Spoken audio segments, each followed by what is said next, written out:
Hi friends, welcome to Hemalni's YouTube channel. இன்றைக்கி நம்ம என்ன விஷயத்தை பற்றி பார்க்க போகிறோம்னா, இன்றைக்கும் மகாபெரிவா சொன்ன அட்வைஸை பற்றி தான் பார்க்க போகிறோம். இன்றைக்கி மகாபெரிவா சொல்லியிருக்கிற அட்வைஸ் வீட்டில் நம்ம நினச்சது நடக்கணும், நம்ம நினச்சது எதுவாக இருந்தாலும் அது நடக்கணும் அப்படின்ற அட்வைஸ் பற்றி தான் நம்ம இன்றைக்கி பார்க்க போகிறோம். அதுக்கு முன்னாடி நம்ம டிப்புக்கு போகிறதுக்கு முன்னாடி நான் என்ன உங்ககிட்டலாம் கேட்குறேன்னா, நம்ம வீடியோ 5 to 10 minutes தான் நம்ம வீடியோ போடுவோம்.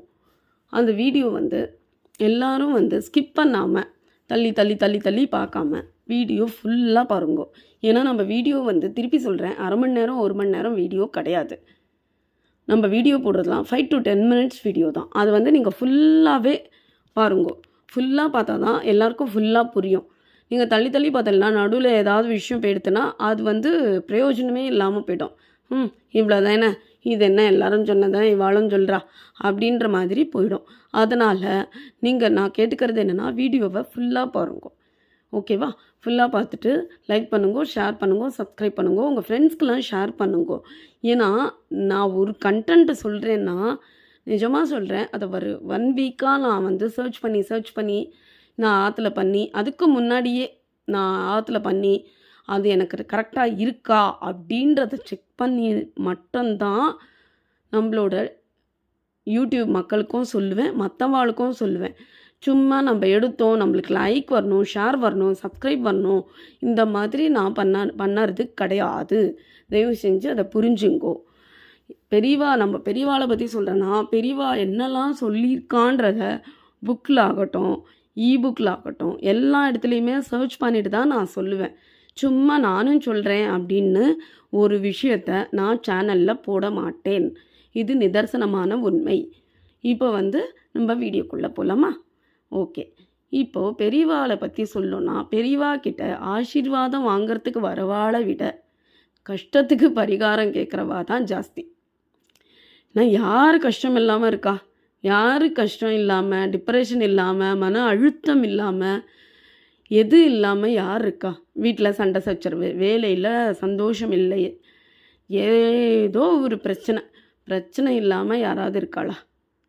குழந்தை இல்லை, குழந்தை இருக்கவா அதில் அந்த குழந்தை பேச்சு கேட்கல, ஹஸ்பண்ட் ஒய்ஃபு 2 பேரும் பேசிக்கிறது கிடையாது, அப்பா புள்ள பேசிக்கிறது கிடையாது, எவ்வளவோ பிரச்சனைகள். வாழ்க்கைனா பிரச்சனை இல்லாமல் இருக்கா? நிறைய பிரச்சனை எல்லாருக்கும் வந்துட்டே தான் இருக்குது. இப்படி இருக்கிற சமயத்தில் பெரியவா கிட்ட ஆசீர்வாதம் வாங்கிறதுக்கு பக்த கொடிகள்லாம் வந்துட்டுருக்கா. அப்போ ஒருத்தர் வந்தார். அவர் என்ன சொன்னார், பெரியவா, நான் உங்களை பார்க்கணுன்னு ரொம்ப நாளாக ஆசைப்பட்டுன்னு இருந்தேன். இன்றைக்கி தான் எனக்கு அனுகிரகம் கிடச்சிது. நான் உங்களை பார்த்துட்டேன், ஆசீர்வாதமாக வாங்கிட்டேன். ஆனால் என் மனசில் இவ்வளோ குறைகள் இருக்குது. எனக்கு வேலை சரியில்லை, எங்கள் ஆற்றுல யாருமே சரி கிடையாது, என்னோடய லைஃப் பார்ட்னர் சரி கிடையாது, அதாவது பொண்டாட்டி சரி கிடையாது, என் புள்ள எதுக்கெடுத்தாலும் ஏடகுடமாக பண்ணுறான், எனக்கு வேலையில் ரொம்ப சண்டை சச்சரவுகள், இது இல்லாமல் எனக்கு கடன் பிரச்சனை வேறு ஜாஸ்தியாக இருக்குது, எனக்கு மன நிம்மதின்றது வாழ்க்கையில் இல்லாமல் போயிடுது. இதெல்லாம் எப்போ எனக்கு கரெக்டாக ஆகும்? இல்லைனா சரியே ஆகாதா?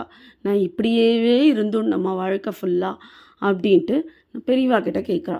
பெரியவா சொல்கிறா, குழந்தையே, அந்த மாதிரி கிடையாது. நீ இப்போ சொன்னது எல்லாமே எதிர்மறை சக்திகள்.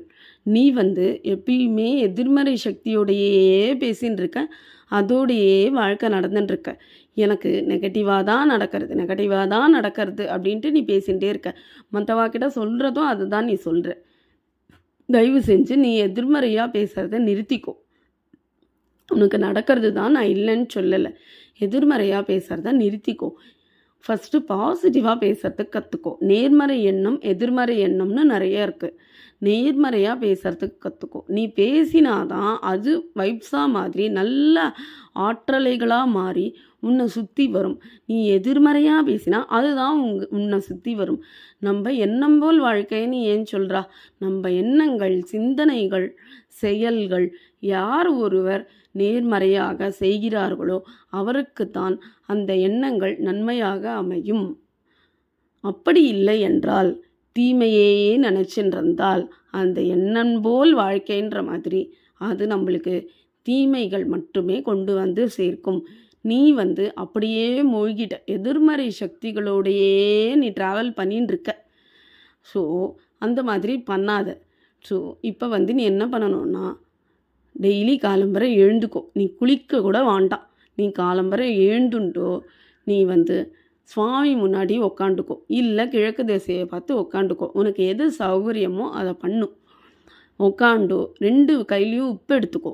உப்புக்கு வந்து நிறைய ஆற்றல் சக்தி நிறைய இருக்குது. நம்ம எதை நினச்சி வேண்டிக்கிறோமோ அந்த சக்தி அப்படியே வரும். அதுக்காக தானே நம்ம குழந்தைகளுக்கு திஷ்டிலாம் போகணும் அப்படின்னு பெரியவா சுற்றி போடுறா. அதனால தான் நம்ம கடலுக்கு போகிறச்ச நம்ம காலை நினச்சிட்டு வரோம். நம்மளை பிடிச்ச கண் திருஷ்டிலாம் போகணும், எதிர்மறை எண்ணங்கள்லாம் போகணும் அப்படின்ட்டு காலை நினச்சிட்டு வரோம். ஸோ உப்புக்கு வந்து இவ்வளோ சக்தி இருக்குது. அந்த உப்பை குழந்தைய கையில் எடுத்துக்கோ. 2 கையிலையும் எடுத்துட்டு கிழக்கு முகமாக உட்காந்து தியானம் பண்ணிக்கோ.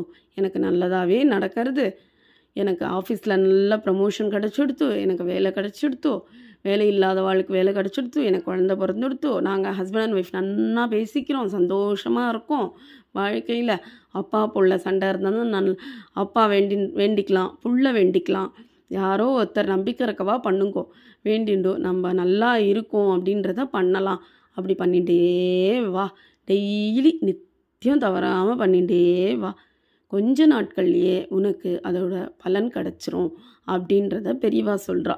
இதுலேருந்து நம்ம தெரிஞ்சுக்கிறது என்ன, யாருமே வந்து எதிர்மறை ஆற்றலோடு இருக்காதீங்கோ அப்படின்னு தான் நான் சொல்கிறேன். நானும் சொல்லலை, பெரியவா தான் சொல்கிறா. பெரியவா சொன்னதை வச்சு தான் நான் சொல்கிறேன், சரியா? ஸோ எதிர்மறை ஆற்றல்ன்றது யார்கிட்டேயும் வேண்டாம், நேர்மறை ஆற்றலோடையே இருங்கோ. நம்ம நெகட்டிவாக பேச பேச பேச பேச இந்த துர்தேவதைகள்லாம் என்னாகும், நம்ம ஆற்றை சுற்றி வந்துட்டே இருப்பா. அவள் டக்குன்னு பிடிச்சுட்டுருவா. இப்போ நான் சாயந்தரம் 6 மணிக்கு ஏதாவது சொல்லக்கூடாதுன்னு சொல்கிறா. எதுக்கு? நெகட்டிவாக பேசாத, 6 மணி ஆறுது, நெகட்டிவாக பேசாத, விளக்கு வச்ச நேரம் 6 மணி ஆறுது, நெகட்டிவாக பேசாத. நம்ம வாரத்தில் பெரியவா இருந்தால் சொல்லிகிட்டே இருப்பாள், 6 மணிக்கு அத்தை பேசாத, இத்தை பேசாத, நல்லதாக பேசு, விளக்கேற்று, மூஞ்சலமிக்கோ, விளக்கேற்று 2 ஸ்லோகம் சொல்லி நல்லதாக பேசும்பா. என்னத்துக்கு? மேலே இருக்கிற துர்தெய்வதைகள் என்ன சொல்வா? அஸ்து அஸ்து தத்தாஸ்து அப்படின்னு சொல்லிகிட்டே இருப்பாள். சொல்லிகிட்டே இருந்தால் அது நடந்துடும். புரியறதா? அதனால் அந்த மாதிரி வார்த்தைகள் தயவு செய்து வாழ்க்கையில் பேசாதீங்கோ. யாருக்குமே கஷ்டம் இல்லாத வாழ்க்கை கடவுள் கொடுக்கலை. பிரச்சனைகள் கொடுத்தால் அவரே அதுக்கு சுலபமான சொல்யூஷன்ஸ் கொடுப்பார். யாருக்கு பிரச்சனை இல்லாமல் இருக்குது? பிரச்சனைகள் வெற்றியை நோக்கி வழிவகுக்கும். பிரச்சனை வர வர வர வர தான் வந்து கடந்து போக போக போக தான் அந்த பிரச்சனைகள்லாம் அவன் சமாளிக்க திறமை வந்து ஒரு நாள் அவன் பெரிய லெவலுக்கு வந்துடுவான், சரியா? ஸோ இப்போ வந்து 2 கையிலையும் உப்பு எடுத்துட்டு அதை வந்து தியானம் பண்ணிட்டோ, அதை நல்ல நீர்நிலையில் எடுத்துகிட்டு போய் போட்டுருங்கோ. உங்கள் ஆற்றுல கிணறு இருந்தால் கிணத்துல போடுங்கோ. பக்கத்தில் ஆறு ஏரி குளம் ஏதாவது இருந்தால் ஏதாவது போடுங்கோ. அப்படி ஒன்றுமே இல்லையா, நம்ம ஆற்று வாஷ் பேசன் இருக்கோன்னோ, கை அலம்பிப்போமே, அதில் போட்டுட்டு குழாயை திருப்பி விட்ருங்கோ. அந்த மாதிரி பண்ணேன்னா டெய்லி நித்தியம் பண்ணிகிட்டே வந்தாலாம் கொஞ்ச நாள்லையே எதிர்மறை சக்திகள்லாம் வெளில போயிட்டோ நேர்மறை சக்திகளாக உங்கள் ஆற்றுக்கு வந்து குடியேறும், உங்கள் மனசில் வந்து குடியேறும். இதை நான் சொல்லலை, பெரியவா சொல்லியிருக்கா. ஸோ பெரியவாளோட வார்த்தைக்கு கட்டுப்பட்டு நம்ம எல்லாரும் பண்ணோம்னா நம்ம எல்லாருமே இதில் பயனடைஞ்சு சந்தோஷமாக வாழலாம். நெக்ஸ்ட்டு கண்டென்ட்டில் நம்ம நல்லதாகவே பேசுவோம். நெக்ஸ்ட்டு கண்டென்ட்டில் ஒரு இன்ட்ரெஸ்டிங்கான டாப்பிக்கை பற்றி நம்ம பேசலாம். எல்லோரும் நம்ம வீடியோவை சப்ஸ்கிரைப் பண்ணுங்கோ, ஷேர் பண்ணுங்கோ, எல்லாருக்கும் அனுப்பிச்சி வச்சு அவளும் பயனடையுமாறு கேட்டுக்கோங்க. நோட்டிஃபிகேஷன் பெல்லை வந்து ஆல்னு ப்ரெஸ் பண்ணுங்கோ. அப்போ தான் நான் டெய்லி போடுற கண்டென்ட்டு, டெய்லி போட முடியலனாலும் இப்போல்லாம் வாரத்துக்கும் ஒன்று போடுறேன். ஏன்னா எங்காத்துலேயும் வேலை இருக்குது, எனக்கும் சில வேலைகளில் இருக்குது. வாரத்தில் ஒரு கண்டென்ட்டு போடுறேன். அதெல்லாம் வந்து நீங்கள் சப்ஸ்கிரைப் பண்ணுங்கோ, எனக்கு ஆதரவு கொடுங்கோ. உங்கள் ஆதரவை நான் எப்பயுமே எதிர்பார்க்குறேன். இதுதான் என்னோடய ஆம்பிஷன்.